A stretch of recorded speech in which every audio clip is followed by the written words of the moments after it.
নমস্কার আমার প্রিয় বন্ধুরা, আজকে আমি তোমাদের কাছে নিয়ে এসেছি নতুন স্বাদের রেসিপি কাবলি চানা। এই কাবলি চানা তোমরা কি করে করেছো, কিন্তু আমি কিভাবে তৈরি করছি তোমরা নিশ্চয়ই ভিডিওটা প্রথম থেকে শেষ অবধি দেখো। রেসিপিটা ভালো লাগলে নিশ্চয়ই তোমরা একটা সাবস্ক্রাইব করতে ভুলবে না। পাশে যে বেল আইকন আছে সেটা প্রেস করলে তোমরা আমার অন্যান্য রেসিপিগুলো দেখতে পেয়ে যাবে। এখানে কাবুলি চানা নিয়ে নিয়েছি। এই কাবুলি চানাটাকে প্রেসারের মধ্যে সেদ্ধ করতে দিয়ে দিচ্ছি। অল্প করে জল দিয়ে দিচ্ছি, হাফ চামচ লবণ দিয়ে দিলাম, হলুদ গুঁড়ো হাফ চামচ, দুটো আলু দিয়ে দিলাম, একটা ন্যাকড়া নিয়ে নিয়েছি, পরিষ্কার একটা ন্যাকড়া। এই ন্যাকড়ার মধ্যে চা পাতা নিয়ে নিচ্ছি, 2 চামচ চা পাতা নিয়ে নিলাম।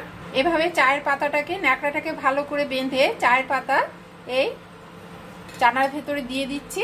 দিয়ে প্রেসারে আমি 10 খানা সিটি দিয়ে দেব। এখানে প্রেসারের ঢাকনা খুললাম। এই যে এখানে চা পাতাটা দিয়েছিলাম, চা পাতা এবারে বের করে নিচ্ছি।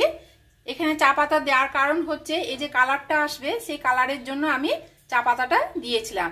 অনেক সময় দেখা যায় কাবলি চানার কালারটা এমন সাদা সাদা দেখতে হয়, একটু লালচে লালচে ভাব হলে দেখতে কিন্তু ভালো লাগে, তাই আমি এভাবে এটা চা পাতাটা দিয়ে করলাম। একটা তেজপাতা দিয়ে দিলাম তেলে।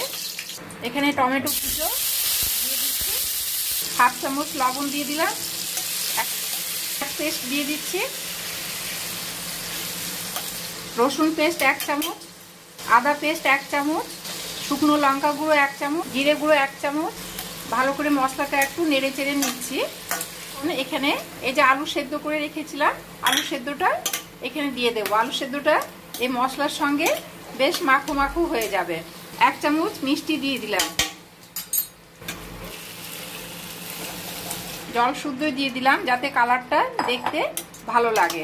এখানে আমি তেঁতুল ভিজিয়ে রেখেছিলাম, তেঁতুলের এই যে পাল্পটা আছে এই পাল্পটা দিয়ে দেব।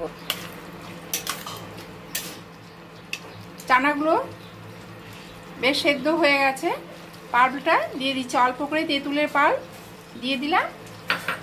আমার ভিডিওগুলো তোমাদের কাছে কেমন লাগছে তোমরা নিশ্চয়ই জানাবে কমেন্টে। এরপরে এখানে ওপর থেকে ড্রাই রোস্ট কসুরি মেথি ছড়িয়ে দিচ্ছি, দিয়ে অল্প করে এটাকে ঢাকা দিয়ে রেখে দেবো 2-3 সেকেন্ড ঢাকা দিয়ে রাখলাম। ঢাকা খুললাম, বলে ঢেলে রাখবো। ভিডিওটা নিশ্চয়ই তোমাদের কাছে ভালো লেগেছে, ভালো লাগলে নিশ্চয়ই একটা সাবস্ক্রাইব করবে। পাশে যে বেল আইকন আছে সেটা প্রেস করলে তোমরা আমার অন্যান্য রেসিপিগুলো দেখতে পেয়ে যাবে।